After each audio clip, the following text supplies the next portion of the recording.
PC is a very mysterious place, filled with unexplained phenomena that no one can fathom. For years, maybe even decades, people have studied these phenomena hoping to find some sort of sense to them, some evidence, some tangible fact that will make it all seem clear. What are they, you may ask? Well, you've come to the right place. This is the top 7 unexplainable phenomenon of gaming. And you're probably thinking, oh yes, I have heard of that Minecraft thing called Herobrine, or that game called Polybius where if you played it, you are adopted by the Man in Black. But no, those are just crap. I'm talking about the real unexplainable phenomenon of video games. And here they are. Number 7. Microsoft still tries to act like we believe they care about PC gaming. It happens once about every new operating system release. It happened with Windows Vista when Microsoft promised a new era of DirectX 10 games where they released Halo 2, a DirectX 8 game just for Vista and DirectX 10. It happened again with Windows 8 and some top-down Halo games that no one played. And it's happening now with Windows 10, where Microsoft is releasing a brand new version of Gears of War that can't be played on AMD hardware, or modded, or ran in actual full screen. Because let's face it, no one actually believes that Microsoft has any good intentions for the PC market. They haven't had any actual good intentions since they made DirectX over 20 years ago. Recently, since games for Windows Live mostly, they have been actually quite hostile towards PC gaming, doing their best to murder it in its sleep. And yet, for some mysterious reason, every few years they show up again and say, hey, we're gonna be your friends, we're gonna be your best friends, now get in this white unmarked van and have some candy. No one falls for it, and yet they keep trying, again and again and again, never admitting the fact that, well, Microsoft basically just likes to screw around with PC folk, because they're bored and the X-Bone isn't selling that well right now. Number 6. Ubisoft keeps making the same game and no one notices. I can't be the only one, can I? Someone else must have noticed this. Every Ubisoft game is the exact same, if you don't count the Rayman ones. Every game has you start out as an upstart loner that's out to rule the world, basically. No, really, that's what you do in most games. Yeah, you fight the bad guy at the end and you beat him, but by that point you're also basically running the show. You've also killed a lot of people on the way, and for some unexplained reason, you've skinned a lot of animals because you needed shark feathers to make a wallet, because you had too much money from killing all those people. Yes, I know sharks don't have feathers. Still makes as much sense as a crafting system in any Ubisoft game. You're locked in a world that seems open, but it's not. It's divided by unbreachable walls that only fall when you progress through the story. If you try to go there before the story lets you, you're gonna have a bad time, because this isn't actually an open world game. It's a game where you have to climb a tower to reveal the map. Well, not actually the map, but to reveal all the activities that are basically pointless, which you can do in that area. And while they may sound fun at first, you quickly realize that no, they're just busy work that leads to absolutely no worthwhile reward. And they're not that fun either. What's amazing is that Ubisoft did this with every game. They did this with an online racing game. Yes, radio towers in an online racing game, which you had, okay, couldn't climb them, but you still use them to reveal the map. It's insane. It's like they haven't designed an actually new game since 2007 when Assassin's Creed came out. Okay, there's Rainbow Six Siege, but that game's a bit of an anomaly because it's actually quite amazing. It could be the next Counter-Strike if it actually had proper servers and anti-cheating, which is again not part of the Ubisoft formula. And yet, even though every game is the exact same thing, people either don't notice or they don't care, but they will complain sometimes that other games are not original, that they don't provide new ideas, while buying millions and millions of Ubisoft not games, because there's only one.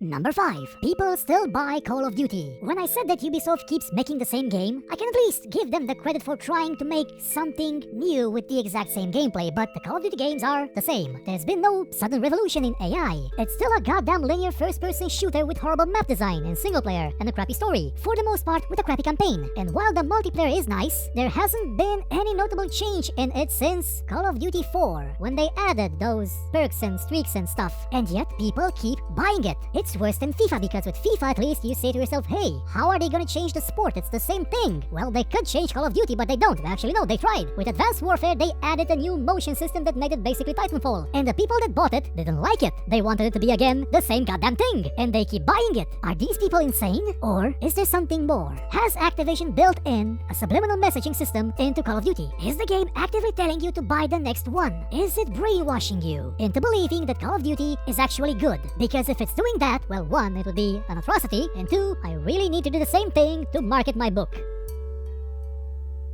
Number 4. Electronic Arts is still in business. Think about it. This is a company whose major source of revenue is represented by sports games. FIFA, NHL, Madden, whatever they are. And every year it's the exact same thing because, again, the basic sport won't change. But you're probably thinking to yourself, hey, maybe they're improving the simulation. They're making it more realistic. But no. With some games like the Madden series, they go from crap to worse to utter rubbish because they don't have any competition. And yet people still buy it. And they're still in business. Because no matter how crappy they make a game, like the Medal of Honor series, the last two were utter bone-chilling atrocities that make Call of Duty seem good, people buy them and they can still afford to make more games, which are, let's face it, not that good. Year by year, they look better, they sound amazing, but they play worse and worse. There's also the fact that Electronic Arts just kills off its games constantly to get you to buy the new one since you can't play the one you already bought. That's devious, that's borderline evil. I'd say maybe illegal, but hey, in the US anything goes. Corporations are people and Electronic Arts is an asshole. One that kept buying up studios that made fantastic games and then ran them into the ground, into the grave, and beyond. There was also the way it used to treat its employees by basically having, well, I wouldn't say whipped and bound in chains, but not far off. And yet, the company that was voted for 2 consecutive years as the worst in the USA is still in business. Okay, let's face it, it's not the worst company in the USA, but it's the worst in gaming in the USA. And yet, it's still in business. People continue to do business with it, even after Syndicate. My gods, they must be Illuminati or something.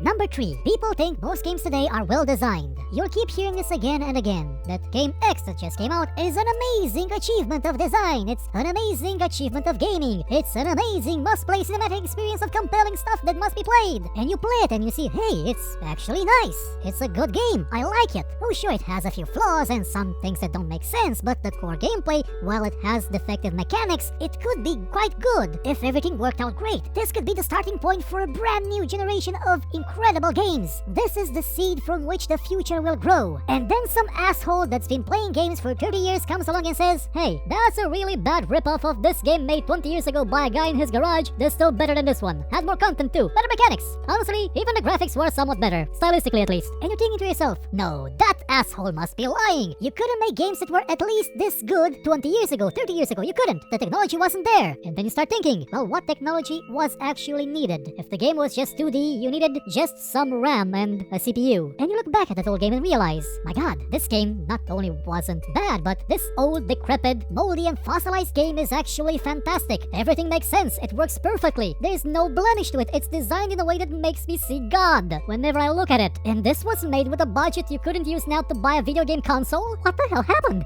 Why aren't games just as good now? Well, I'll tell you why. I'm gonna reveal this mystery to you. It's because whenever that asshole shows up and tells you, hey, this is like this old game, only not as good, everyone will always say, hey, you're just looking at it through rose-tinted glasses because old stuff wasn't any good. But guess what? Elite 2 had a fully explorable galaxy in 1993, before Doom was even released. You could land on planets before the first-person shooter officially became a thing. You had a deep, immersive, completely originally conceived and wonderfully executed dungeon simulator like Ultima Underworld before even Wolfenstein 3D existed. And that game, Ultima Underworld, had for the most part better world design than Skyrim. Also better characters and a better story. I'd also mention XCOM the original, but if I do that, you'll just say I'm the asshole. Which I am, so I'm telling you, at least that game had functional mechanics. The Firaxis ones don't. Don't believe me? Explain to me how this guy isn't falling and why I can't target him.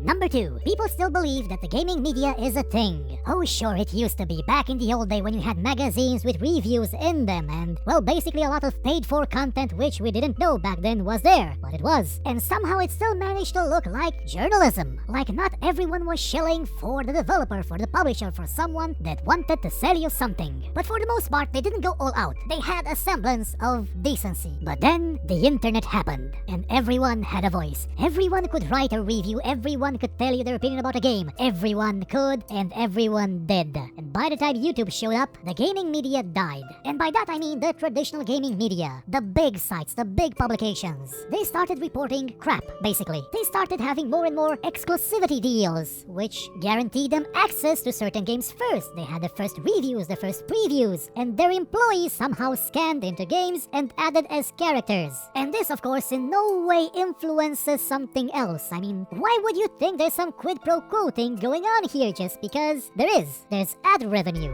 Major ad revenue. Sometimes even scores. What? You think it happens all too often that games with a lot of ads on a site get bad scores? Well, one did once on GameSpot and it got the reviewer fired. And yet people still trust some of these gaming media outlets instead of, I don't know, playing a demo, watching a YouTube video of the game, listening to an asshole like me, and people still care about scores, as if review scores actually have some meaning. They don't. They never did. Because I'm gonna share something with you. It's a secret that I, as a gaming media asshole, now share with you. There are no standardized video game scores. Everyone makes up their own. Even if 50 people use the same 0 to 10 review score system, each number represents something else for them, and it represents something else for you. To you, a 7 maybe, oh my god, I gave it a 7, this game must suck. To someone else it may be, this game is great. Personally, I rated games from 0 to 11, but I told people I rated them from 1 to 10 just so they would feel better. When you live in an age where you can just tweet a developer and sometimes they'll answer you back, even if you're a nobody, you just can't help but wonder as to why people visit GameSpot or IGN or Game Trailers died, so yes, maybe gaming media is starting to not become a thing anymore. But it's still suspiciously resilient in some areas, almost like they're, I don't know, using their audience as a marketing tool for someone else's products instead of actually having the interest of the audience at heart. In general, people that clap wildly at E3 when they see new Call of Duty gameplay aren't the kind of people that have your best interest at heart, or standards, or self-respect. I'd make an X-Play joke here, but well, who gives a crap about X-Play anymore?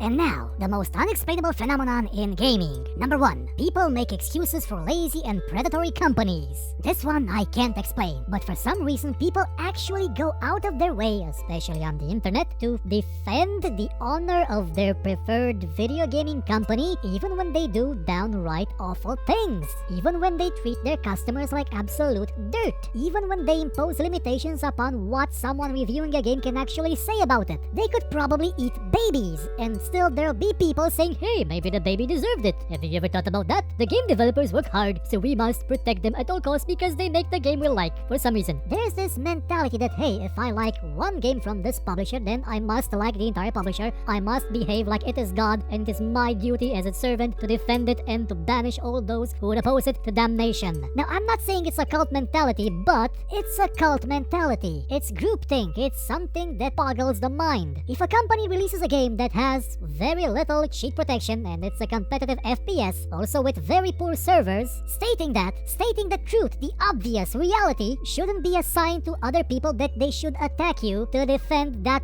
game and that developer and that publisher. Because, and this is gonna blow your minds, yes you, if you're doing this, you're not actually working for that publisher. You're not helping the developer. You're just being a bigger asshole than me. I have good reasons to be an asshole. I want people to play better games. While you just think that criticism is a bad thing. Games evolve because of criticism, because of feedback, not because of you are my one true lord and I will forever cherish you mentality. And yet, few people actually get this. And it's not just the fans. Sometimes even the developers get it into their heads that they've made perfection. Like the people at Gearbox with Duke Nukem Forever and Alien Colonial Marines, which are horrible games, but not according to them. You'll constantly have people defending really shady business practices just because they think the developer is their friend. They'll encourage the exploitation of other people just because, well, honestly, I don't know why. I can't empathize with those people enough to understand them. And that, at least for me, will always be the greatest unexplained phenomenon in gaming. Well, that was it for this show. I'd like to make a special mention to why people still play MMO games which are basically the exact same thing since EverQuest. No, really, they haven't changed a bit, even though technology allows for much better, more complex, deeper, and more interesting games. But that's a mystery for another time.